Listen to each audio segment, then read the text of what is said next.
Hello everyone, Carla here from Documenting the Journey. Thank you so much for coming back to my channel. If you're new here, welcome. I appreciate you guys watching. I am going to be talking a little bit about journaling today. I had a good friend, Vishaka, ask me to do a video about how to incorporate journaling into daily planning or even how to remember to do it on a regular basis. And so I am going to try my hardest to explain kind of my system. As you can see, I have multiple books here. I have three types of journaling. I have a daily recap journaling. That would be my dog. Sorry about that. Dude was a little thirsty. So I have a daily recap journal in here. I have a memory keeping journal right here. And I also have a processing journal. So I have also my bullet journal here as well. It's not so much as a journal as it is just kind of an additional planner for me, but I do want to kind of show you how I track habits in these as well. The idea for me of habit tracking actually came from my MakseLife. I have been using this planner since 2020 when it first came out. One of the biggest reasons I wanted to have this planner is because of the built-in habit tracker. So this is the horizontal habit tracker, and it is a little bit different setup than the vertical, but it has you track up to 7 different habits, and it has the days of the week here as well. I don't actually use this planner as my full-time planner anymore. It is more just kind of a goal keeper and a reflections in addition to memory keeping on occasion as well. So I started tracking habits, and I definitely think that that is a huge important part of trying to start anything new, because when you start anything new, it's very, very challenging to remember, honestly, for me, in order to do said thing. So I also have a habit tracker in my Hobonichi Weeks here that I can use as well. I don't use it every single week, but as you can see, when I am in this planner on a regular basis, I do like to track habits here. This is the planner that is my everyday carry. I have it with me all of the time, and it's nice to be able to have my habits with me in order to remember what I'm wanting to work on that week. I also started in May a bullet journal. I am using the Passion Planner A5 journal, and I have this set up kind of as my daily spreads because the Hobonichi Weeks is nice because it is small and it is portable, but sometimes when I'm really busy or I need to time block, I don't have the space in my weeks for that.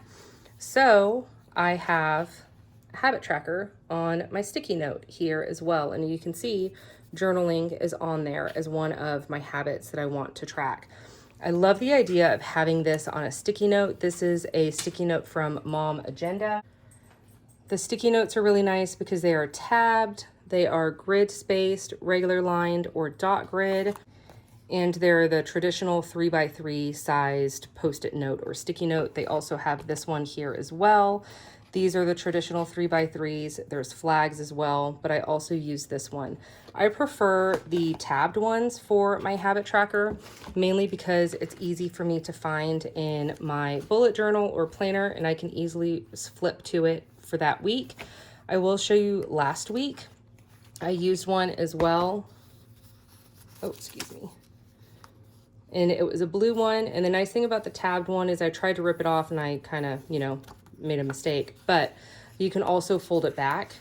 And so when you're done with it for that week, you can only focus on this one. So those are also in my arsenal of how to remember to do anything. Basically, it's habit tracking for me. So let's get into the different type of journals I have. So the main journal that I use is actually in my Hobonichi Weeks cover. This is a base 6 Stalogy, and I cut it down to the size of the Hobonichi Weeks. I ordered this custom cover from Marija in Croatia, who does custom covers from leather. Her Instagram is Bujo Planner. I'll put her account down below as well. But I started doing a daily recap journal, and I really wanted to keep it with my weeks. And so I ordered this cover. Basically, what I do for my daily journal is exactly what it says. I try my hardest to write a couple of lines each day about how the day went, any memories that I wanted to have. And so I was really good about it when I started it in July. I did a little bit of journaling every single day. And this is not a very fancy journal for me. It's really just a couple of lines. Like, this wasn't even a full page. A couple of lines each day. I tried to fill up at least one page every day. And then you can see here, I kind of got really burnt out by it, I guess would be the words. And so I started to not even worry about doing it every day. When I did start to go back and not do it every day, I did honestly notice a really big change in my mental shifts. I found that even writing a few lines every single day helped me mentally just kind of wind down from the day and get everything out of my brain that I wanted to say. One thing I do put in here are, like I said, things that happened that day, emotions I was feeling if I was having a hard day, just basic stuff that if somebody accidentally picked this up and took it with them, I wouldn't mind them reading this. So, like I said, I did get out of the habit of doing it every day, and I really noticed that I was having harder times in the evening. My biggest habit for a long time was to actually sit down in the evening after my kids went to bed. I would refer to my functional planner, which is my Hobonichi Weeks, just to kind of jog my memory about anything that happened. And then I would try and write a little bit about that day. What I noticed about writing a little bit of that day is I actually went to bed a lot easier. I fell asleep faster. For the longest time, I've always had a really hard time falling asleep. When I started my daily journal in July, I had noticed that my brain was a lot more at ease in the evening. I let go of all of my stress. I let go of all my anxiety. I put everything that happened in here. Another thing that I noticed is when I was doing my daily journal, it would jog memories about things that I remembered that I needed to do that day. And since it is in the exact same cover as my functional planner, I would easily be able to go to this page, add it to my weekly to-do list, and remember that I needed to do that, and it would be out of my head. I wouldn't have to worry about it anymore. I wouldn't have anxiety over it anymore. So that is my daily journal. Like I said, I have fallen off of the bandwagon. I'm trying really hard to get back onto a daily journal habit. That is the reason that I put it in my habit tracker for the past couple of weeks, is because I am trying really hard to do it in the evening before I go to bed. So that is my daily recap journal. And then I also have my Hobonichi cousin here that I had full intention of using in a completely different manner come the beginning of this year, but everything changed, everything morphed, and it's just not what my intention was for that particular use, which is okay because I found a different use for it. So this has become my decorative journal or memory keeper. As you can see, there are a lot of things in here. There are pictures that I took of my kids. There are memories that I want to remember. There's a lot of there's a lot of decoration. I try and put everything in here that my kids make me.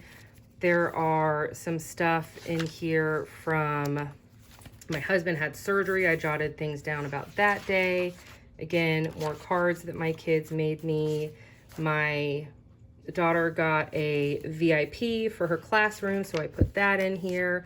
This is the day I got my Hobonichi Weeks cover that I had custom ordered. So this has become kind of my creative outlet. I do not use this every day. There are a lot of blank pages in here, and I will be completely honest, that is absolutely fine for me to have blank pages in here, because this is the type of planner or journal that I've been using when I really feel the need to kind of bust out my stickers and play with things and just do some memory keeping. I started memory keeping last year in 2020, and I found that I honestly didn't think that I was a creative person until I started memory keeping, and I really loved having that time to get creative, to kind of empty my brain again, just the same way that I do with my journaling, and just kind of make things appealing to me that I think is gonna make me happy that week. As you can see, there are weekly spreads in here as well. Each week is different or even blank. And again, because this is just an when I need it type of journal, I do not mind blank pages in here. So this is kind of my decorative, creative type of journal. The other journal that I have is my processing journal, which I did not have until late this year. So in here is my Stalogy. I have an A5 Stalogy in here that I am using for Club Moxie, which is hosted from Sierra by MakseLife. She's the habit tracker planner that I'm using, the goal planner. And oh man, Club Moxie, I can do a whole different video on Club Moxie. But there has been a lot of stuff that has been pulled out of me that are in these pages. I will not do a flip through of this. There's a lot of kind of confidential information in here in terms of the actual process stuff that we've been working on, but I did not think that I needed a processing journal until I started Club Moxie. We have been doing some really deep emotional work, mindset work, just a lot of really good stuff, and they have journal prompts that they have as part of their content as well. And so this is when I'm really feeling the need to actually work through a lot of emotional stuff, this is where I go. There are just pages upon pages upon pages in here that are full with printouts, that are full with quotes, that are full of all of those types of emotions that you don't really ever want to talk about. This is the journal that I would be, I don't know the right word, but I would not be happy if somebody read this journal other than me. And this is also the type of journal that I honestly do not go back to often because there's a lot of triggers in this journal. And so this is my processing journal. So this is one that I will not show, but I do have.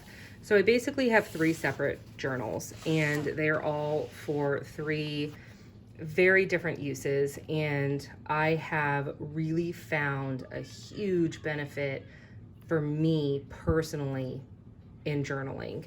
I journaled when I was in middle school. I never really considered journaling again until I found the MakseLife planner, and the owner, Sierra, is an avid journaler. She really got me back into it. And there's just so many benefits for me for journaling. Like I'd mentioned already, you can process all of your emotions and your feelings and your thoughts. You can do daily recaps for memories. You know, you can do your decorative for memory keeping, but honestly, for me, the biggest reason that I continue to journal is because I truly believe that it eases my anxiety and it helps me remember things, in addition to helps me remember to write things down that I wanted to do as well. So in order to incorporate it into your daily routine, you really need to figure out which type of journaler you want to be. You can have, obviously, as I do, multiple journals for completely different things. You can even have one book that has all of your stuff in it.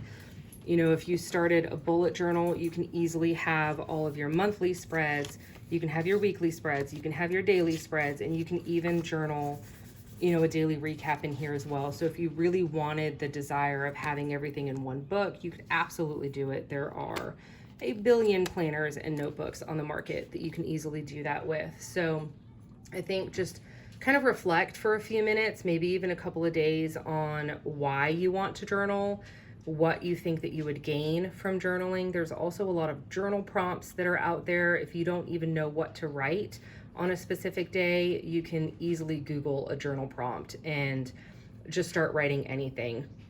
In my daily journal, there are many times where I just write, "Today was great," with a little thumbs up, and that was it. That's my journal entry for the day. So there's not always something to write, but once you get into the habit of doing it, you will definitely figure out you can easily fill several pages when you get comfortable with the idea of journaling as well. So if you have any questions, definitely feel free to please leave me any questions down below. We can start a conversation in the entire comment section about what type of journaling you would benefit from, what questions you have, how I keep my system if I wasn't clear with anything in this video. And I always love talking to people about their favorite journals. A lot of people have different papers that they like and different stickers that they like, different ways that they do things. Do they use different color pens? Do they get really creative? So as a stationery lover, I always enjoy talking about that stuff. So again, if you have any questions, please feel free to email me, DM me over on Instagram, or even just leave comments down below. I like the idea of comments down below because if you have a question, chances are somebody else watching this video might have that same question. And so that way it can be documented, we can easily see it, and we can have a conversation about that, question or comment as well. So please let me know what you prefer as far as journaling, or if you don't journal yet, is it something that you want to get into? Is it something that you want to get into your routines and your habits? Let me know that as well. Thank you very much for watching my videos, and I appreciate your support, and I hope that you enjoy the rest of your day. Thank you.